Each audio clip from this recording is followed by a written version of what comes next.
마태복음 23장입니다. 37절 39절입니다. 같이 읽겠습니다.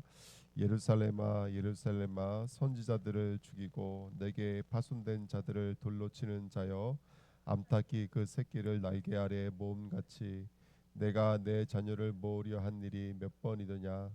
그러나 너희가 원하지 아니하였도다. 보라 너희 집이 황폐하여 버려진 바 되리라. 내가 너희에게 이르노니 이제부터 너희는 찬송하리로다. 주의 이름으로 오시는 이여 할 때까지 나를 보지 못하리라 하시니라. 아멘. 하나님 감사합니다. 이 새벽에도 주님의 음성 듣기를 원합니다. 한순간도 나를 놓지 않으시고 나를 붙드시고 그 믿음의 손이 내려오지 않도록 오늘도 성령으로 역사하시는 주님의 은혜 감사드립니다. 귀한 예배를 통해서 하나님의 은혜를 입는 시간 되게 하시고 하나님을 경험하며 하나님을 보며 하나님을 따르며 그 하나님의 영광만 위해서 살아가는 우리들이 되도록 성령으로 역사해 주옵소서. 감사드리며 예수 그리스도의 이름으로 기도하옵나이다. 아멘. 예, 암탉이 그 새끼를 날개 아래 모음같이라는 말씀 제목입니다. 아, 암탉이 그 새끼를 날개 아래에 모음같이 그랬습니다. 이 말이 가장 먼저 써 있는 게 창세기 1장 2절입니다. 땅이 혼돈하고 공허함이 흑암이 깊음 위에 있고 그랬죠. 우리가 봐야 됩니다. 뭘 보아야 되냐면 왜 하나님이 운행하셔야 되는지, 왜 하나님이 역사하셔야 되는지 저와 여러분들이 볼 수 있는 눈이 열려지기를 축복드립니다. 땅이 혼돈 공허 흑암이 깊음 위에 있다라고 성경은 말하고 있습니다. 프린트문이 있으시죠? 예, 예. 땅에는 생명과 진리가 없습니다. 우리 인간 스스로는 혼돈하고 공허하며 흑암이 가득합니다. 근데 그 생명이 흑암이 되어 있고 혼돈이 되어 있고 공허가 되어져 있습니다. 다시 말하면 사탄이 되어져 있습니다. 그래서 우리가 오늘도 그 흑암 혼돈 공허를 우리 힘으로 이길 수 없기 때문에 지금 누가 운행하고 계시냐면 이번에 하나님의 영이 수면 위를 운행하고 계신 줄 믿습니다. 근데 운행이라는 단어가 닭이 새끼를 품는 장면입니다. 오늘 본문 말씀이 여기서 왔다고 보시면 되겠습니다. 근데 성경 전체는 이렇게 하나님이 우리를 품고 있다, 붙잡고 있다, 끌어안고 있다. 이게 바로 구원의 역사입니다. 출애굽기 40장 35절에도 모세가 회막에 들어갈 수 없었으니 이는 구름이 회막 위에 덮이고 여호와 영광이 성막의 충만함이었으며 이렇게 말하고 있습니다. 지금 뭐가 덮고 있다 그래요? 구름 기둥 불 기둥이 덮고 있다 그래요. 예, 이게 바로 이스라엘이 광야에서 살아남을 수 있었던 은혜였습니다. 신명기 32장 10절 11절에도 여호와께서 그를 황무지에서 짐승이 부르짖는 광야에서 만나시고 호위하시며 보호하시며 자기의 눈동자 같이 지키셨도다. 마치 독수리가 자기의 보금자리를 어지럽게 하며 자기의 새끼 위에 너풀거리며 그의 날개를 펴서 새끼를 받으며 그의 날개 위에 그것을 엎는 것 같이. 그렇죠? 이게 독수리 날개의 역사 아닙니까? 붙잡고 계시고 여기에는 때로는 징계라는 단어도 있습니다. 날개로 때로는 자기 새끼를 징계해서 그러니까 그 날개가 다 하는 거죠. 품기도 하고 징계하기도 하고 보호하시고 호위하시고 이게 바로 독수리 날개의 역사입니다. 시편 105편 38절 39절 그들이 떠날 때에 애굽이 기뻐하였으니 그들이 그들을 두려워함이로다. 여호와께서 낮에는 구름을 펴사 덮개를 삼으시고 밤에는 불로 밝히셨으며. 아멘. 여기도 똑같은 말이 써 있습니다. 또 이사야서 32장 15절 마침내 위에서부터 영을 우리에게 부어 주시리니 광야가 아름다운 밭이 되며 아름다운 밭을 숲으로 여기게 되리라. 영이 우리를 덮고 있을 것이다. 영이 우리를 호위할 것이다. 영이 우리를 붙드셔서 그의 아름다운 숲으로 만드실 것이다. 그래서 이 비밀을 가지고 있었던 마리아에게 주신 말씀이 누가복음 1장 35절에 천사가 대답하여 이르되 성령이 내게 임하시고 지극히 높은 이의 능력이 너를 덮으시리니. 마이크가 안 되는데요. 덮으시리니 이름으로 나실 바 거룩한 이는 하나님의 아들이라 일컬어지리라. 아멘. 자, 지금도 본문에서 말하고 있죠. 예. 지금 마리아입니다. 죄를 상징하는 게 마리아인데요. 그 마리아를 뭐가 덮고 있냐면 성령이 그 능력으로 그를 덮으시리라 이렇게 말하고 있습니다. 그러니까 성경 전체가요, 매 순간마다 하나님이 우리를 덮어주시고 우리를 붙들어 주시고 우리를 끌어안아 주셔야 돼요. 안 그러면 우리는 살아갈 수가 없는 게 우리들입니다. 자, 3번입니다. 그래서 성경에는 날개, 이 천사의 날개가 많이 나오거든요. 이 날개가 이제 옷자락을 상징하는 말인데, 오늘 좀 날개에 대해서, 우리를 덮고 있는 게 암탉의 날개니까요, 그렇죠? 암탉의 날개로 자기 새끼를 끌어안음이라고 말했으니까 그 날개가 어떤 의미가 있는지 한번 볼게요. 이사야서 6장 1절 3절에 우시야 왕이 죽던 해에 내가 본즉 주께서 높이 들린 보좌에 앉으셨는데 그의 옷자락은 손전에 가득하였고 스랍들이 모시고 섰는데 각기 6 날개가 있어 그 둘로는 자기의 얼굴을 가리었고 그 둘로는 자기의 발을 가리었고 그 둘로는 날며 서로 불러 이르되 거룩하다 거룩하다 거룩하다 만군의 여호와여 그의 영광이 온 땅에 충만하도다 하더라 그랬습니다. 자, 지금 우리가 그림을 보시면 우시야 왕이 죽던 때에 이사야가 하나님을 만나는 장면인데, 하나님이 성전에 임재하실 때에 천사들이 스랍이라는 천사들이요 6 날개를 가지고 있습니다. 2개는 얼굴을 가리고 2개는 발을 가렸다라는 말인데요. 2번 보십시오. 얼굴과 발을 가린 날개입니다. 얼굴은 그의 임재를 상징하고요. 그 다음에 발은 그분의 발입니다. 이 복음이 실제되어지는 영역입니다. 근데 그 얼굴과 실제되어지는 그 영역을 가리고 있는데요. 이게 어떤 것을 의미할까요? 가리고 있다. 2가지 의미라고 생각해요. 첫 번째, 이사야 입장에서는 나의 죄를 덮어주고 계시는 것이고, 2번째, 하나님 입장에서는 하나님의 임재가 나타나면 죽잖아요. 그렇죠? 그러니까 그 우리를 뭐라 그래야 될까요? 우리를 그 죽음으로부터 보호하고 계신 것이죠. 그죠? 자기 얼굴이 나타나면 우리는 죽으니까 그분의 실체가 나타나면 우리는 죽으니까 가리고 계시는 것이죠. 어쨌든지 간에 이사야 입장이든 하나님 입장이든 이 가림은 우리를 보호하시고 우리를 죽음의 엄중한 심판으로부터 우리를 붙들고 계시는 하나님의 보호요, 하나님의 붙잡으심이며 하나님의 구원이라는 것을 우리가 볼 수 있는 것이 바로 이 스랍의 날개입니다. 그러니까 저와 여러분들이 지금 암탉이 제 새끼를 품다라는 것이 어떤 의미를 갖고 있느냐, 죄에서 죽을 수밖에 없는 흑암운동 공허를 하나님이 영광에 임재하실 때에는 우리가 죽을 수밖에 없거든요. 우리는 산산이 깨질 수밖에 없거든요. 근데 그런 우리를 하나님께서 어떻게 하고 계신 거예요? 당신의 빛을 가리고 계신 것이고, 또 반대로는 우리의 불의를 끌어안고 계시는 것입니다. 자, 그래서 여기 재밌는 말이 있어요. 스라프라는 말 있죠. 스랍. 우리는 천사 이렇게 부르는데요. 스라프라는 단어가 불타는 자, 불의 존재, 불뱀 또는 천사라는 뜻이에요. 스랍이라는 뜻이. 재밌지 않으세요? 왜 하필 천사의 이름이 불뱀일까요? 불뱀. 불뱀이 뭐죠, 여러분들? 민수기 21장에 있죠. 거기 불뱀이 뭐라고 써 있냐면 스랍이 아니라 세라핌이에요. 단어가 거의 비슷하죠. 맴이라는 단어만 들어갔거든요. 세라핌입니다. 똑같은 단어입니다. 그러니까 스랍은 바로 그 불뱀을 상징하기도 한 존재예요. 근데 불뱀이라는 것이 어떤 의미를 갖고 있냐면 물리면 불타는 것처럼 고통스럽다, 그래서 불뱀이에요. 불타는 것처럼 고통스럽다. 스랍이 불타는 고통을 상징하는 거예요. 그러니까 이 스랍이 지금 거기 떠 있을 때는 우리에게 어떤 메시지를 주고 있냐면, 당시에는 글자가 없으니까 그 스랍을 통해 주고 싶은 메시지는 하나님의 임재하실 때 죄인들은 그렇게 불타게 될 것이다 라는 엄중한 경고의 메시지를 갖고 있죠. 그런데 하나님이 안 보시는 거죠, 우리를.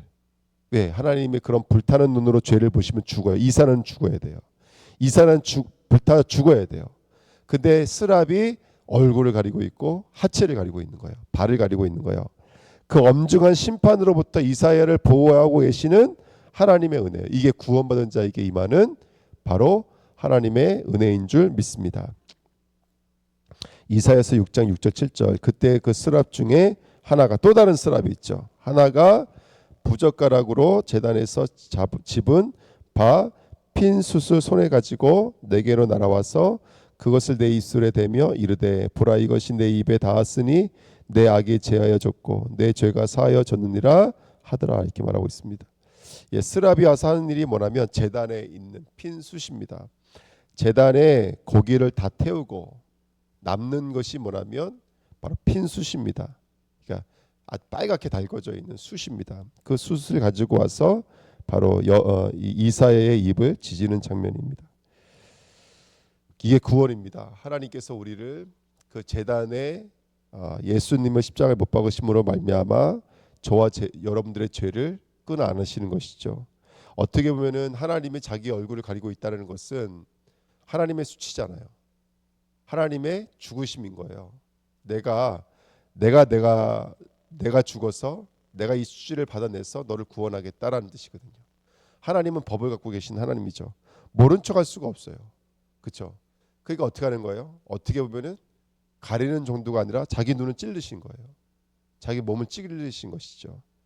그런 것들이 아닐까 생각이 듭니다. 이 수랍이라는 말이 그 날개로 덮었다라는 의미가 이런 의미가 있다. 그래서 단순하게 날개로 덮었다라는 말을 우리가 야 하나님이 오늘도 교통사고 날 뻔했는데 이렇게 우리를 끊어 안으셔서 차가 붕 떠서 사고 안 나고 지나갔어. 이렇게 생각하면 되는 게 아니고요. 덮고 있다라는 것은 우리가 그렇게 십자가에 못 박혀 죽을 수밖에 없는 불타 죽을 수밖에 없는 지옥 백성이었는데 그 수치와 그 저주와 그 재앙을 누가 끊어 안으셨다? 불뱀이신 예수 그리스도가 끌어 안으셨다. 이 메시지를 갖고 있는 게 날개입니다. 그래서 요한복음 3장 14절에 모세가 광야에서 뱀을 든 것 같이 인자도 들려야 하리니라는 말이 이런 배경을 바탕으로 주님이 주신 말씀입니다. 오늘 마태복음 23장 38절에 보라 너희 집이 황폐하여 버려진 바 되리라. 이 집은 성전을 말합니다. 너희들의 성전이 버림받을 것이다. 요한복음 2장에 보니까 이 성전을 헐라 내가 사흘 동안 일으키리라 그랬더니 그때 후에야 나중에 예수님이 십자가 지고 나서야 제자들이 그 성전은 자신의 육체를 가리켜 말씀하신 거구나 라는 것을 깨달았다는 것이죠. 그래서 스랍이 얼굴을 가리고 있는 것은 하나님이 우리의 저주와 재앙을 본인이 짊어지시겠다라는 영적인 의미와 의도가 있습니다. 이런 비밀을 우리가 깨달아야 될 줄 믿습니다. 오늘도 주님이 당신의 십자가로 우리를 품고 계십니다. 그 품으심은 불타는 고통을 주님이 짊어 안으셨다라는 의미이고 우리에게는 생명으로 돌려주셨다라는 의미입니다. 오늘 이 말씀에 비밀이 깨달아져서 진정으로 감사가 되어지는 저와 여러분 됐으면 좋겠습니다. 자 이번에 보니까요 37절에 예루살렘아 예루살렘아 제가 옆에다가 유다야 유다야 적어놨습니다. 이스라엘은요 하나님은요 이스라엘을 부를 때 친근하게 부르실 때 부르시는 여러 가지 이름들이 있었어요. 그렇죠? 그 중에 아리아 아리아 이런 이름도 있었어요. 근데 그 아리아는 죄를 상징하는 이름이고 예루살렘아 예루살렘아를 이스라엘을 친근하게 부르는 이름 중에 하나가 예루살렘입니다. 지금 예수님께서 예루살렘아 예루살렘아 이렇게 말하고 있죠. 근데 제가 옆에다 유다야 유다야 왜 적어놨을까요? 가장 가까이 있는 자가 나를 십자가에 못 박았다라는 의미인 거예요. 그러니까 주님은 우리를 끝까지 품으시고 우리 끝까지 안으시는데 그 안에 있는 우리들은 어떤 모습이라는 거예요. 그런 예수님을 십자가에 넘겨주고 파는 존재죠. 나쁜 놈, 저 유다 나쁜 놈 그러지 마십시오. 우리가 유다입니다. 예. 복음의 비밀을 깨달으면 깨달을수록 내가 유다라는 사실이 명확해지는 것이죠. 야, 주님이 내가 대적자였구나. 내가 예수를 십자가에 팔았던 대적자였구나. 이게 깨달아지는 것이죠. 그래서 시편 41편 9절에 내가 신뢰하여 내 떡을 나눠 먹던 나의 친구도 가까운 친구도 나를 대적하여 그의 발꿈치를 드러나이다. 요한복음 14장 26절 예수께서 대답하시되 내가 떡 한 조각을 적셔다 주는 자가 그니라 하시고 곧 한 조각을 적셔서 가롯 시몬의 아들 유다에게 주시니 아멘. 예, 떡을 나눠 먹던 자 바로 유다입니다. 근데 그 유다가 예수를 파는 축복의 통로가 됐습니다. 창세기 3장 15절 그의 발꿈치 내가 너를 여자와 원수가 되게 하고 여자의 후손도 원수가 되게 하리니 그는 내 머리를 상하게 할 것이요 너는 그의 발꿈치를 상하게 할 것이니라 하시니라. 아멘. 이 완전한 언약을 이루기 위해서 예수님은 지금 불타는 곳으로 들어가고 계신 줄 믿습니다. 그래서 우리는 그 저주와 재앙으로부터 살아남는 것이죠. 왜? 그가 그 날개로 그 불타는 날개로 우리를 덮고 계시니까 우리를 붙잡고 계시니까. 마지막입니다. 39절에 보니까 너희는 찬송하리로다 이렇게 말하고 있습니다. 자, 성전이 우리를 덮는 게 아닙니다. 성전의 지붕이 우리를 덮는 게 아니라 그리스도의 십자가와 부활이 나를 덮는 것입니다. 이게 바로 우리가 찬양해야 될 이유입니다. 근데 그 뒤에 이렇게 써 있어요. 찬송하리로다 주의 이름으로 오시는 이여 할 때까지 나를 보지 못하리라 하시니라. 자, 찬송은 어떨 때 찬송하는 거라면 구원의 역사가 이루어졌을 때 그 구원이 완료된 후에야 찬송하는 것이죠.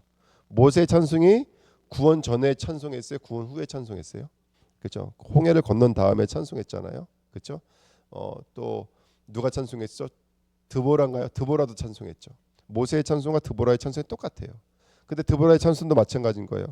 그 적으로부터 구원해 준 다음에 그렇죠? 찬송을 하는 거예요. 근데 지금 예수님께서 나를 보지 못할 것이라는 말은 이제 십자가 지러 가신다는 얘기거든요. 근데 너는 찬송하리로다 이렇게 말하고 있어요. 그렇죠? 거꾸로죠. 예.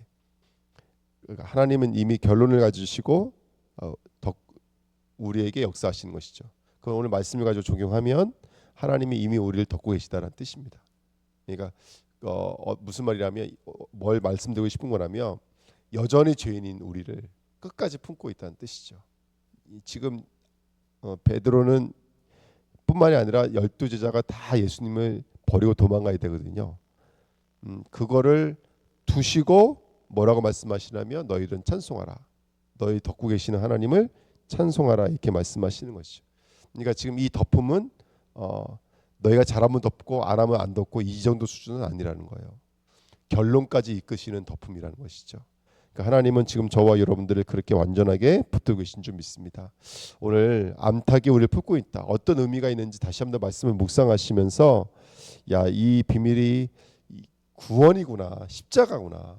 주님의 십자가가 우리를 끌어안고 있는 것이구나. 그래서 우리가 안전한데 그 하나님의 십자가는 우리가 잘하면 십자가고 안 하면 십자가가 아니고가 아니라 우리가 이렇게도 연약하고 부족한데도 불구하고 끝까지 끌어안으시는 십자가구나. 그 말이 오늘 본문 말씀입니다. 그 은혜 붙잡으시면서 오늘도 승리하시기를 예수님의 이름으로 축복드립니다. 하나님 감사합니다. 오늘도 저를 덮어주십시오. 주님 저를 덮어주십시오. 제 마음 제 생각을 덮어주셔서 불타는 고통 가운데서 나를 지켜주시고 하나님 아버지여 당신의 영광만 찬송하는 아버지 오늘 되어지도록 역사해 주시기를 원합니다. 가장 가까웠던 자, 떡을 함께 먹었던 자가 예수를 십자가에 넘겨줬던 나입니다. 하지만 주님은 끝까지 나를 붙들고 계시오니 그 은혜가 얼마나 놀라운지요. 그 은혜 앞에 서게 하여 주시옵소서. 그의 놀라운 은혜 앞에 서서 오늘도 주님을 찬양하는 귀한 당신의 백성으로 쓰임받도록 역사해 주시옵소서. 감사를 드리며 예수 그리스도의 이름으로 기도하옵나이다. 아멘.